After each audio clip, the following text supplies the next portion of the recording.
The number of Americans who have mistakes on their credit reports is staggering. A 60 Minutes report exposed that most people cannot even correct the problems. CBS 2's Christine Sloan follows up. Meg Pasternak says a mistake on her credit report nearly destroyed her credit.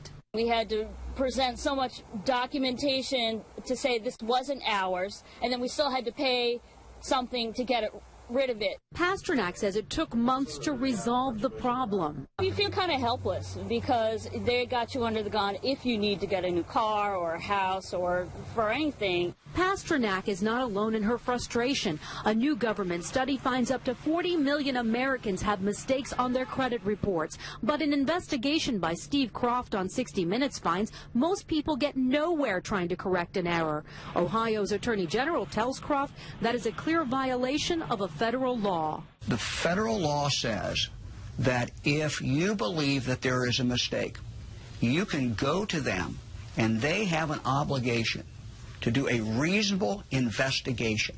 They're not doing a reasonable investigation. End result, if we're successful, is a deletion of that record from your credit report. The credit pros in Newark help people fight agencies like TransUnion and Experian. All the information they receive from a customer, they translate it into a code. They don't forward the letter and the proof of payment to the creditor. They just forward the 3-digit code. So the best way to protect yourself? Go directly to the creditor rather than going to the credit bureau themselves. Another good habit to get into, check your credit report periodically to make sure there are no changes. In Clark, New Jersey, Christine Sloan, CBS 2 News. And like 60 Minutes, we were unable to get an actual person at the 3 credit reporting agencies.